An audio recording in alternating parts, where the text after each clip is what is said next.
है भी lab technologist ना। हाँ वैसे फिजिशियन ही करते हैं ये ब्लेसिंग है। अच्छा, ग्राम स्टेन ऑफ सूडोमोनास एरोजिनोसा, ये देखिए कहाँ है इसमें सूडोमोनास एरोजिनोसा के सेल्स, बच्चों मुझे बताएं कौन से हैं सेल्स सूडोमोनास के। मैम लेफ्ट साइड वाले। हाँ वो उसमें कहाँ है किरण, सेल्स कौन से हैं सूडोमोनास, रॉड्स, रॉड्स नजर आ रही है, हाँ वही रॉड्स हैं बेसिकली ये वाली, और ये हाँ तो ये उनका ऐसा फीचर नहीं है कि वो इससे डाइवर्ट नहीं कर सकते। देखिए आपको बहुत सारे ऐसे हैं जो फ्यूज नजर आ रहे हैं, तो फिर आप इसीलिए कहेंगे कि ये सूडोमोनास के साथ में हमेशा मैं आप लोगों को तौसीफें बताती रहती हूँ कि कॉम्प्लीमेंट्री टेस्टिंग है, और भी टेस्ट पैरेलली आपने लगाए हुए होंगे, आप सबको देखें, सबके रिजल्ट देखें, ग्रामस्टेन देखें, ऑक्सीडेज टेस्ट देखें, उसके बाद ये देखें ग्रामस्टेन, और फर्दर आप किसी बायोकेमिकल टेस्ट से वेरीफाई करें, ठीक है, तो पता चल जाएगा कि ये सूडोमोनास ही है। और यहाँ पर ग्राम stain of Pseudomonas aeruginosa surrounded by mucoid capsular material in cystic fibrosis patients। देख रहे हैं ये सेल्स कितने ज्यादा म्यूकोइड, कितने ज्यादा स्वॉलन सेल्स हैं, और उनके अराउंड देख रहे हैं पूरा म्यूकस की एक लेयर बनी हुई है। इसी से मैं यही जनरेट कर रहे हैं, इन्हीं के कैप्सूल्स हैं जो एक्यूमुलेट हो रहे हैं। इसी तरह तो बच्चों बायोफिल्म बनती है, बायोफिल्म देखा नहीं है कितना प्रोमिनेंट आपका एक कॉन्टिन्यूस लेयर चली जा रही होती है, पूरा पाइप कवर कर लेता है, ठीक है, या पूरा जिस फॉर एग्जांपल जिस कॉर्नर में ग्रो कर रहा हो वो कॉर्नर पूरा का पूरा फिलअप हो जाता है, या दांतों में इवन जो आपको प्लैक लगता है, जिनके कुछ दांत जो कीड़ा आप कहते हैं लेट से, वो क्या होता है जब आप वो टीथ निकालते हैं, इवन उसकी एक्सट्रैक्शन में भी आपके गम तक वो गया हुआ होता है, वो क्या है, वो सब बैक्टीरियल सेल्स हैं जो ग्रो कर गए नीचे तक। तो वो देखा है कि इतने छोटे छोटे बैक्टीरिया जो आपको नेकेड आई से नजर नहीं आते, वो जब आपस में यूनाइट होते हैं तो कितने ज्यादा प्रोमिनेंट और बड़े स्ट्रक्चर्स बनाते हैं, सब बायोफिल्म्स की टाइप्स है। अब बायोफिल्म्स का नाम याद रखना है बच्चों, आप लोगों ने, ये नई टर्म है बायोफिल्म आप लोगों के लिए, सारे स्ट्रेन हो सकता है ना करते हो, तो बेटा पिगमेंट पिगमेंट उसका यूजुअली वो म्यूकस इतना ज्यादा, हाँ वो स्लाइम इतना ज्यादा स्टिकी होता है, आपने देखा होगा कभी रिमूव करने लगे, अगर उस पाइप को साफ करने लगे, लेट से कोई भी सैनिटरी का ऐसा जब प्लम्बर आता है लेट से और वो पाइप्स को साफ कर रहा होता है, ऑब्वियसली ये बहुत डेली लाइफ एग्जांपल्स हैं आप लोगों के लिए, वो साफ करने शुरू करें तो कितने बड़े बड़े से उसके पैचेस उतरते हैं पूरे, ठीक है, वो क्या है, वो सब बायोफिल्म्स है, वो बैक्टीरियल लेयर है। तो ये क्या कि जरा सुकून कर लिया करें, वो गंद नहीं होता, वो बेसिकली बैक्टीरिया है जैसे आपके एनवायरनमेंट में रह रहे हैं, ठीक है, लेकिन हाँ ये जरूर है कि उससे बचना भी चाहिए, क्योंकि वो इन्फेक्शन भी कर सकते हैं, समहाउ आपके वूंड से चला जाए या आपके किसी कट से चला जाए, हाँ एग्जैक्टली, उनका वो जो है वो ऐसी गंदी चीजों को हैंडल कर रहे हैं। हाँ प्लम्बिंग का काम तो नो डाउट वो बहुत ही ज्यादा फिल्थी एक चीज है।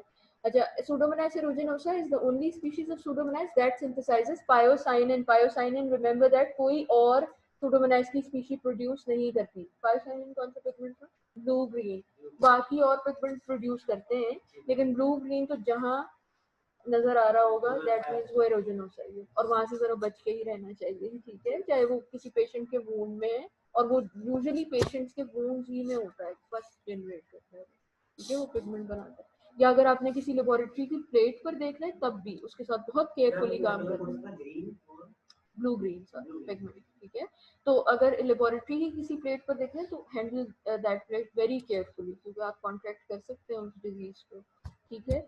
उसके बाद डिजीजेस पढ़ लेते हैं quickly. Pseudomonas aeruginosa causes infections, for example sepsis। sepsis आपका सेप्टिसीमिया होता है, यानी ब्लड में बैक्टीरिया ग्रो कर रहे होते हैं और फिर आपको सेप्टिक शॉक और हाई ग्रेड फीवर इसी तरह से।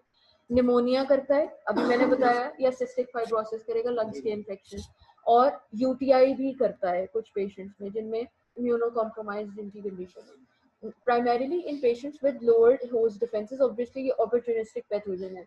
It also causes chronic lower respiratory tract infections in patients with cystic fibrosis। Secondary infections भी cause कर सकता है, अगर cystic fibrosis किसी और कॉज की वजह से हुआ है, यानी किसी और कॉज की वजह से सिस्ट बनी हुई है, और अब आपके लंग्स रिजिड होने शुरू हो गए। सिस्टिक फाइब्रोसिस का याद रखिएगा बच्चों, ह्यूमन जेनेटिक्स में भी, जीन्स में भी कुछ म्यूटेशंस होती हैं जो आपको लीड करती हैं सिस्टिक फाइब्रोसिस को, या फिर जिनको क्रॉनिक एलर्जीज हो, एयर की एलर्जीज, तो वो भी सिस्टिक फाइब्रोसिस को एग्रोवेट करती हैं, ट्रिगर करती हैं।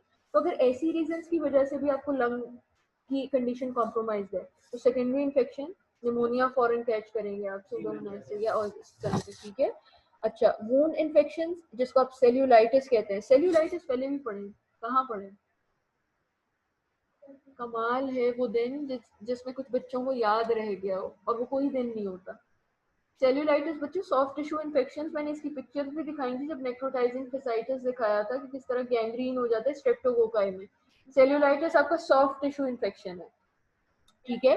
तो वूंड में ऑब्वियसली वूंड आपका स्किन के ऊपर होता है, स्किन जरा फ्लैशी और सॉफ्ट सरफेस होती है, तो उसमें आप बर्न पेशेंट में देखिए सेल्यूलाइटिस कॉज कर सकता है, आपकी इन्फ्लेम्ड स्किन होगी, उसमें पस पड़ा हुआ होगा।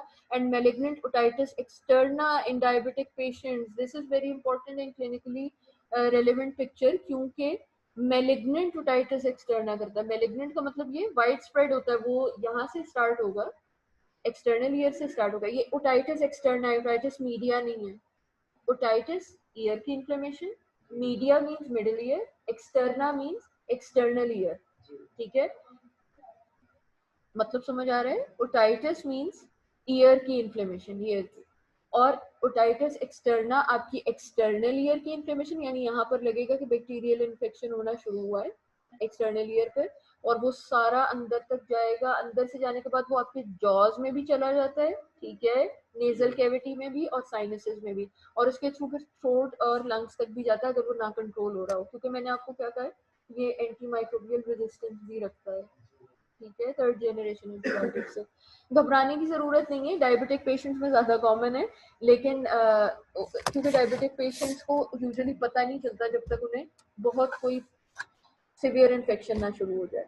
इनिशियली इन्फेक्शन होगा और आप उसको ट्रीट करते रहें या कोई चीज़ अप्लाई करते रहें, लेकिन वो नहीं जा रहा उतनी देर में उसके सेल्स अंदर तक भी चले जाते हैं, और वंस वो आपके मिडिल ईयर तक चले गए, मीन्स कि वो आपके साइनसेस में भी चले गए और थ्रोट में भी चले गए। अच्छा, सूडोमोनास सेपेसिया जिसको आप बर्कुल्डेरिया सेपेसिया कहते हैं, और सूडोमोनास माल्टोफिलिया जिसको जेंथोमोनास माल्टोफिलिया अब रिसेंटली कहते हैं, या स्टेनोटोफोमोनास माल्टोफिलिया कहते हैं, also cause these infections but much less frequently। ज्यादा occurrence सूडोमोनास की है, मगर उससे जो और स्पीशीज अब न्यूली अराइज हैं उनसे भी होता है।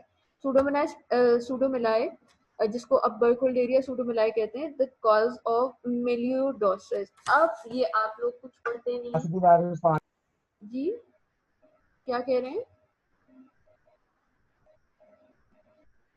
मुझसे ही कहा है तुमने, ये टर्म लिखें और मैं कल की क्लास में आप लोगों से पूछूंगी, ये टर्म लिखें, इसके बारे में पढ़ के आएंगे, मेलियोइडोसिस, ठीक है। क्लास आप भी जो ऑनलाइन सुन रहे हैं, मैं सबसे इसका फीडबैक लूंगी। मेलियोइडोसिस के बारे में आपने पढ़ के आना है कल, ये कैसी डिजीज होती है, इसकी पिक्चर्स देखिएगा, ओके।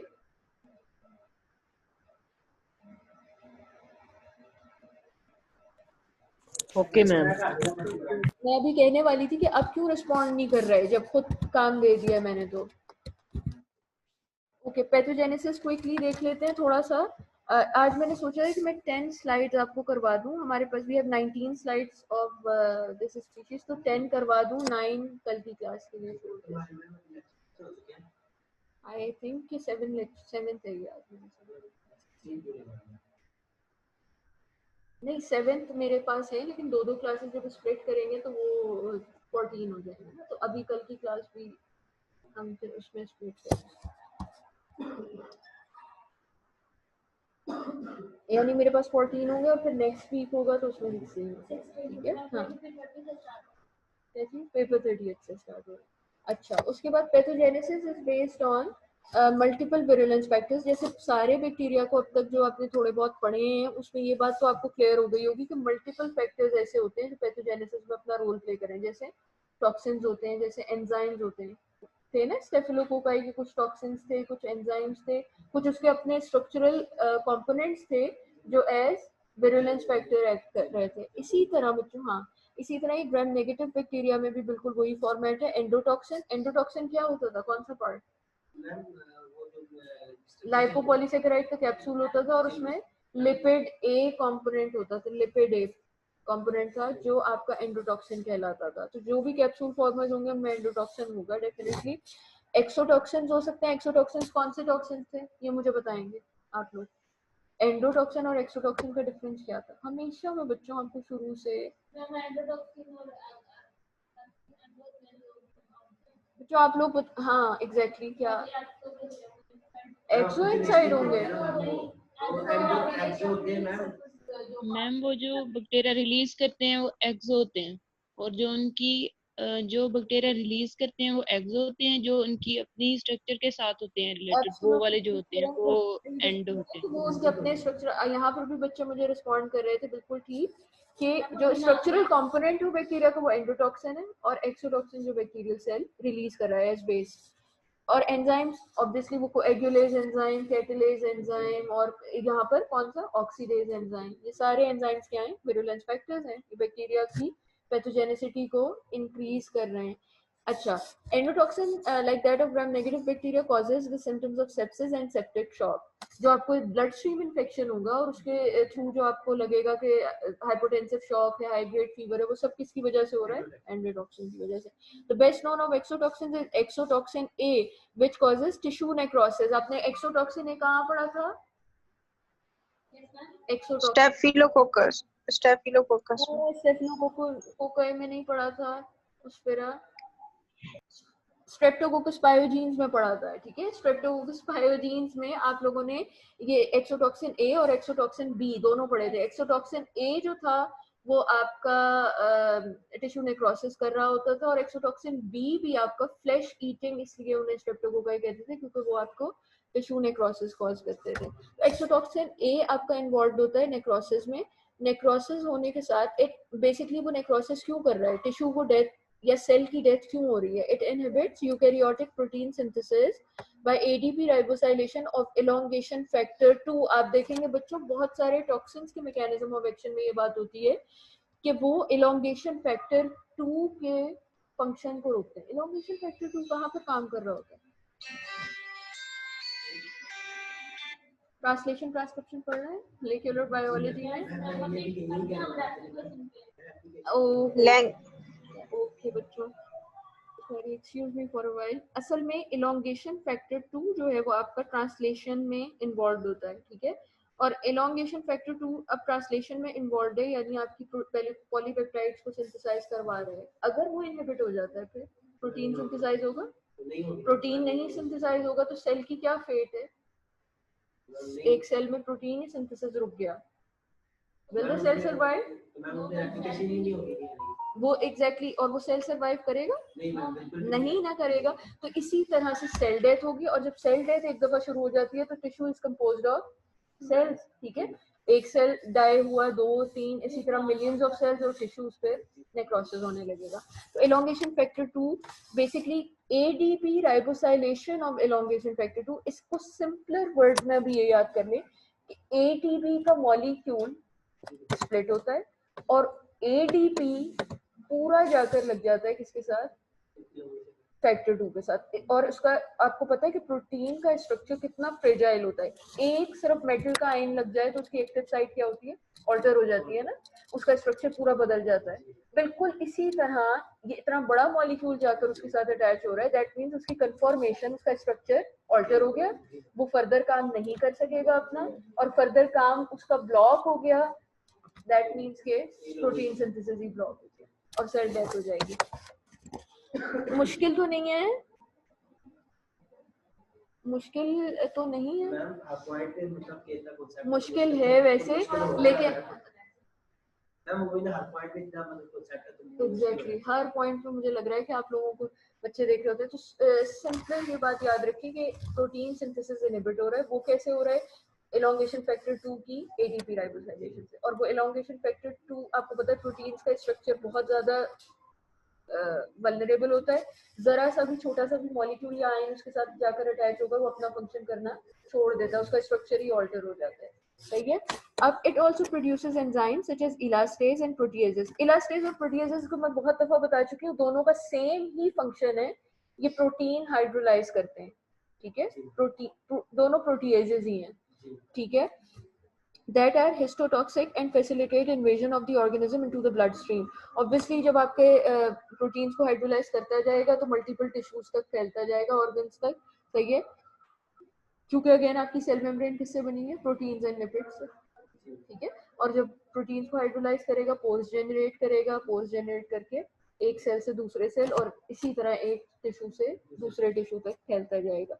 पायोसाइनिन damages the सीलिया। अब पायोसाइनिन का सिर्फ मकसद पिगमेंट नहीं है, वो किस तरह फैसिलिटेट कर रहा है, ये सीलिया को डैमेज करता है and mucosal cells of the respiratory tract, ये जाकर उनके साथ स्पेसिफिकली बाइंड कर जाएगा और उनके स्ट्रक्चर को चेंज कर देगा और वो फर्दर फिर किसी भी उनका बेसिकली वो डिफेंस मैकेनिज्म है ना बॉडी का कि वो हेयर लाइक एक स्ट्रक्चर है, वो ब्रश ऑफ कर देता है जो भी बैक्टीरियल सेल आ रहा है उसको वहां से हटा देता है, क्योंकि वो सीलिया क्या कर रहे हैं, कॉन्स्टेंटली मूव कर रहे होते हैं, मूव कर रहे हैं, साथ साथ म्यूकस है, तो वो एक हाँ एक तो स्लिपरी लेयर है, ऊपर से सीलिया फ्लोट कर रहे हैं, तो क्या हो रहा है कि जो भी बैक्टीरिया आ रहा है वो अटैच नहीं हो पा रहा, लेकिन ये क्या कर रहे हैं कि पायोसाइनिन के मॉलिक्यूल्स अटैच हो जाएंगे सीलिया के साथ, वो मूव करना बंद कर देंगे और अब वो बैक्टीरियल सेल आराम से अटैच हो जाएगा। बात समझ रहे हैं?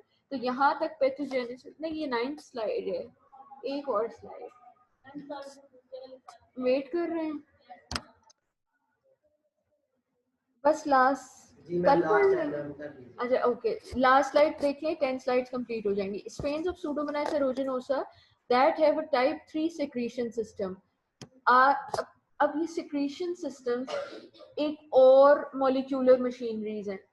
secretion system basically जैसे आपने पढ़ा होगा, इफ्लक्स पंप्स का नाम नहीं सुना है, सेल मेम्ब्रेन में, अभी यहाँ सिंपल याद रखें, जो बैक्टीरियल सेल मेम्ब्रेन है उसमें बहुत सारे प्रोटीन चैनल्स होते हैं, ठीक है, उन प्रोटीन चैनल्स का मतलब क्या होता है, वो गेटेड होते हैं, गेटेड इन द सेंस कि वो कुछ मॉलिक्यूल्स को अंदर जाने देंगे और कुछ मॉलिक्यूल्स को रोक देंगे, और इसी तरह से कुछ मॉलिक्यूल्स को सेल में से बाहर जाने देंगे और कुछ मॉलिक्यूल्स को अंदर आने देंगे, जिसकी वजह से आप सेल मेम्ब्रेन को क्या कहते हैं, सिलेक्टिवली परमिएबल। वो सिर्फ आपकी सेल मेम्ब्रेन नहीं है, वो बैक्टीरिया की भी सेल मेम्ब्रेन ऐसे ही एक्ट करती है।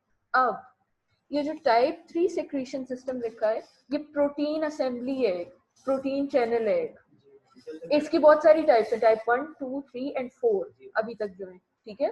टाइप 3 सेक्रीशन सिस्टम और टाइप 4 सेक्रीशन सिस्टम, बच्चों ये बात याद रखिएगा, पैथोजेनेसिस में बहुत ज्यादा इन्वॉल्व है ग्राम नेगेटिव रॉड्स के, यहाँ पर हम स्पेसिफिकली टाइप 3 सेक्रीशन सिस्टम की बात करें जो Pseudomonas में होता है, और ये किसको फैसिलिटेट करेगा फिर, ऑब्वियसली एंट्री को सेल के अंदर, क्या है, this secretion system transfers the exotoxin from the bacterium directly into the adjacent human cell. अब क्या हो रहा है, आपकी भी सेल मेम्ब्रेन प्रोटीन और लिपिड्स की बनी हुई है, बैक्टीरियल सेल मेम्ब्रेन भी प्रोटीन्स और लिपिड्स की बनी हुई है, प्रोटीन चैनल इनिशिएट हुआ बैक्टीरियल सेल मेम्ब्रेन से और उसने यूनाइट किया होस्ट की सेल मेम्ब्रेन के साथ, इंटरेक्ट किया, एक कॉन्टिन्यूअस चैनल बन गया।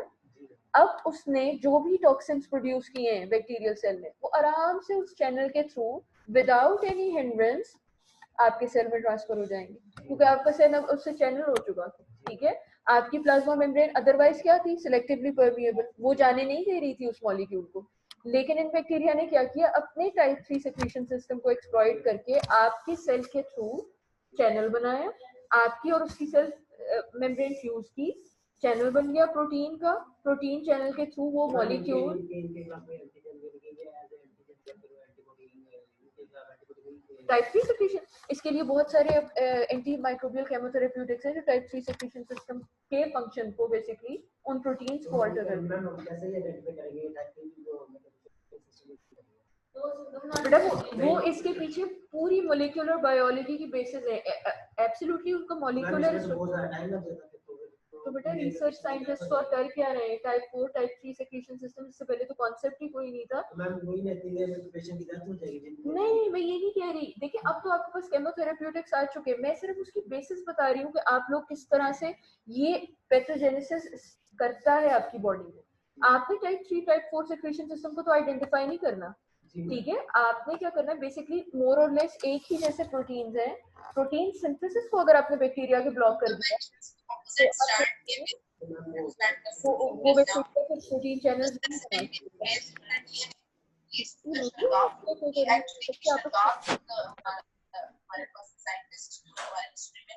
Unique mute your mic. और मुझे नहीं पता आप किसकी बात सुन रहे हैं, किसी और टीचर के साथ साइन है। मैम मॉलिक्यूलर बायोलॉजी वाला लेक्चर इन्होंने ऑन किया हुआ, मुझे मिस सनम की आवाज लग रही है। आई डोंट नो क्या कर रहे हैं। एनीवेज यूनिक म्यूट, कमाल है वैसे बच्चों का। अच्छा ये बात नहीं, मैम एक टाइम पे वो 2 पढ़ रहे हैं। हाँ, और इसीलिए कुछ इनका फ्यूचर नहीं होता, फिर ना इधर रहते हैं ना उधर। अच्छा एनीवेज, ये जो सिक्रीशन सिस्टम है ये बेसिकली एक प्रोटीन चैनल है। प्रोटीन चैनल का फंक्शन क्या है कि वो आपकी प्लाज्मा मेम्ब्रेन के साथ फ्यूज होगा, उसके थ्रू वो मॉलिक्यूल्स जो अदरवाइज आपकी सेल मेम्ब्रेन जाने से रोक देती है, वो मॉलिक्यूल्स भी ट्रांसफर कर देगा bacteria directly into your cell. और जब आपके सेल में चलेगा जाके टॉक्सिसिटी कॉज करेंगे और आपके सेल डाई करना शुरू हो जाएंगे। अब type 3 secretion systems are mediated by transport pumps in the bacterial cell membrane. Of the 4 exoenzymes known to be transported by this secretion system, अब 4 ऐसे enzymes हैं जो इस secretion system के through bacteria transfer करते हैं, ठीक है। XOS is the one most clearly associated with virulence. XOenzymes कौन से, जो bacterial cell release कर रहा है, वो release करके transfer कर रहा है host cell में। उसमें से XOS एंजाइम ऐसा है जो अब कैरेक्टराइज है, जिसका मॉलिक्यूलर स्ट्रक्चर प्रोटीन बैंक में सबमिटेड है। प्रोटीन बैंक का कॉन्सेप्ट है बेटा, एक डेटाबेस है, जैसे एनसीबीआई का नाम सुना होगा आप लोगों ने, सुना है? एनसीबीआई जीनोमिक डेटाबेस है ना, इसी तरह प्रोटीन डेटाबेस एक डिफरेंट तरह का है, ठीक है। यूनिप्रोट्स जिसको कहते हैं, प्रोटीन डेटा बैंक है वो। प्रोटीन बहुत सारे, आप जब एक्सओएस उस पर जाके लिखेंगे तो उसका स्ट्रक्चर, वहाँ molecular structure 3D structure available है, उसका सीक्वेंस भी अवेलेबल होगा, ठीक है। तो अब ये कैरेक्टराइज है, वेल कैरेक्टराइज, कि ये ऐसा एंजाइम है जो जाकर सूडोमोनास की विरुलेंस को इंक्रीज कर रहा है। देखिए बहुत सारे ह्यूमन प्रोटीन्स के ऊपर भी, बहुत सारे बैक्टीरियल प्रोटीन्स के ऊपर भी अब तक काम हो चुका है, तभी हमारे पास कितनी ड्रग्स हैं अवेलेबल, इस प्रोटीन को इनहिबिट कर दें, उस प्रोटीन को इनहिबिट कर दें, ठीक है। XOS has several modes of action, the most important of which is ADP ribosylation of RAS protein leading to damage to the cytoskeleton। देख रहे हैं ADP ribosylation की बात अगेन आई। अब ये XOS एंजाइम का बेसिकली फंक्शन क्या है, ये ADP राइबोसाइलेशन को फैसिलिटेट करता है, किस प्रोटीन की, RAS प्रोटीन की। बेसिकली RAS प्रोटीन, अब फिर एक ऐसा कॉन्सेप्ट है, RAS प्रोटीन बेसिकली आपकी साइटोस्केलेटन की असेंबली को फैसिलिटेट करते हैं। अब साइटोस्केलेटन आपके सेल में क्यों होता है, सेल की रिजिडिटी और इंटेग्रिटी को मेंटेन करने के लिए। जैसे ही वो कोलैप्स करेगा सेल भी कोलैप्स कर जाता है, ठीक है। साइटोस्केलेटन जब तक फंक्शनल नहीं होगा सेल भी काम नहीं करेगा। आपके सेल की डेथ क्यों हो रही है, क्योंकि साइटोस्केलेटन बनाने वाला प्रोटीन ही काम नहीं कर रहा, ठीक है। उसकी एडीपी राइबोसाइलेशन होगी, वो प्रोटीन इनहिबिट हो गया, साइटोस्केलेटन असेंबल ही नहीं होगा, और असेंबल नहीं होगा दैट मींस सेल सर्वाइव नहीं कर सकेगा। एक भी ऑर्गेनेली के डैमेज होने से सेल वोंट सर्वाइव, चाहे गोल्जी कॉम्प्लेक्स हो, चाहे एंडोप्लाज्मिक रेटिकुलम हो, चाहे न्यूक्लियस हो, न्यूक्लियस बहुत ही इंपॉर्टेंट।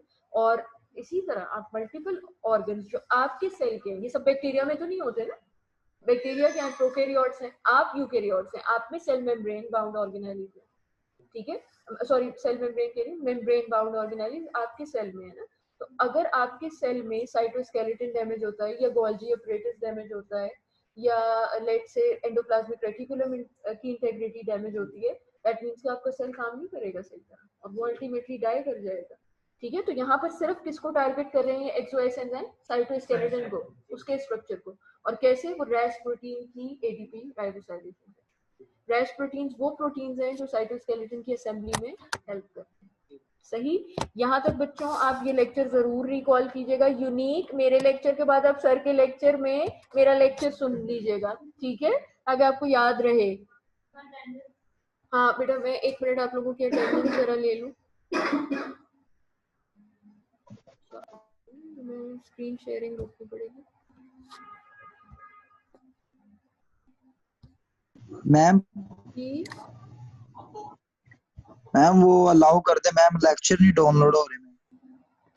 वो मैंने अलाउ किया हुआ है बुरहान। मैम मैंने अपनी ओरिजिनल आईडी से किया है, जैसे मैंने एक दफा मेरा पासवर्ड भी गुम हो गया तो उससे रीसेट किया था, उससे भी नहीं हो रही। जी मैम, उससे मैम भी नहीं नहीं हो हो रहा रही मैम। जो सीएमएस के साथ हमारी आई डोंट वो नो लिंक है। उन्होंने की है डाउनलोड किसी ने। मैम अन्नम की हो रही है मैम, और फार्मेसी की भी अनम हो रही है, बाकी जिन्होंने मैम अनम की हो रही है। मैम आप भी वो हटा देना प्राइवेसी। सिर्फ आपका इशू आ रहा है मैम, बाकी तो सब जिन्होंने आप अपलोड किए हुए लिंक उन सब की सरों की मुझे होगी, तो मैम एक्सेस की भी। की मैम मुझे सबकी हो एक रही है। बात नहीं समझ आ रही है आप लोगों की। अच्छा ठीक है, मैं उसको देखती हूँ। मुझे मेल आई भी है मैम काइंडली और उनकी, लेकिन मैंने उसमें अलाउ नहीं किया क्योंकि इन्होंने क्लास आईडी से एक्सेस मतलब क्योंकि यूनिवर्सिटी आईडी को मैं पहले ये कह मैम रही हम थी। जी वो सीएमएस के साथ हमारी जो जीमेल लिंक मैम है ना, हाँ, तो उसी से हम ओपन कर रहे हैं, लेकिन उससे भी मैम नहीं हो उस रहा। पॉसिबल नहीं है मैम वैसे। मुझसे तो हो गई है। उससे नहीं कर रहे होंगे उजैर, ये इट कांट मैम बी हमसे नहीं पॉसिबल। हुई। मैम आप मैम हमारा मेरा वो पासवर्ड गुम आपकी हो भी गया था, मैंने उजैर उसी से आपकी भी रीसेट किया मुझे था। ईमेल्स आई हुई थी और वो किसी जनरल गूगल मेल से आई हुई थी। आपका यूनिवर्सिटी आईडी नहीं था, यूनिवर्सिटी आईडी का तो ऑटोमेटिकली ओपन हो रहा होता है। मैम मैंने आपको ऑफिशियल ईमेल से हमारी जो यूनिवर्सिटी की है उससे मैंने एक्सेस करने की कोशिश की है, लेकिन नहीं हो रहा एक्सेस। नहीं नहीं नहीं, सिर्फ आपके देखिए लेक्चर्स में गलत मसला बात आ रहा है है। और किसी लेक्चर्स मुझे में लगता मसला है नहीं आ मैम रहा। और टीचरों मैम के तो हो रहे हैं मैम, सिर्फ आपका इशू आ रहा है। मैम मुझसे अगर तो हो हमारा गई है। इशू होता तो फिर ना होता। एनीवन विद द लिंक वाला ऑप्शन किया हुआ होगा ना। मैंने यूनिवर्सिटी आईडी जिन लोगों के पास है सिर्फ वो उससे एक्सेस करें, नन अदर। मैम यूनिवर्सिटी जी मैम, आईडी जो उन्होंने ईमेल बना के दी है 2018 एफ रजिस्ट्रेशन नंबर उन्होंने बना के दिया हुआ ईमेल की फिलहाल जगह नहीं पे। एक्सेस किया। मेरे पास आपकी ईमेल जब मैं स्क्रीनशॉट करती हूँ फिर आप लोगों को कि आपने किस जीमेल एड्रेस से अप्रोच किया है फर्स्ट टाइम, ठीक है। मैम मैम मैम डाउनलोड हो काइंडली रही आप है। अलाउ कर देना जो डाउनलोड एसटी है वो खत्म कर देना। क्लास आईडी से करेंगे, एक्सेस करें दोबारा। मैम हो रही है डाउनलोड, मैंने खुद की है। जी मैम हो जाती है मुझे ओपन। नहीं किया ना बिलाल आपने, ना बुरहान मैम आपने, हमारी नाम मुझे याद है, और उजैर आपने भी। इवन यूनिवर्सिटी आईडी खुद से मुझे पता चल जाता है कि वो यूनिवर्सिटी आईडी से आई है, क्योंकि जिस तरह ये आपको विजिबल है मुझे भी उसी तरह गूगल ड्राइव पर ये विजिबल होता है। Anyways, जी मैम। मैं ऐसे open anyone with the link वाली ऑप्शन मैंने नहीं की है। मैंने सिर्फ यूनिवर्सिटी आईडी जिनके पास है उनको अलाउ किया है कि वो डाउनलोड कर लें। अच्छा एक मिनट,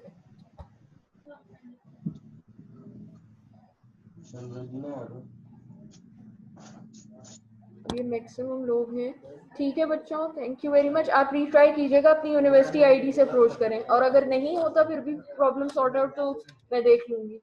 आज ही चेक कीजिएगा जरा। जी मैम, थैंक यू मैम।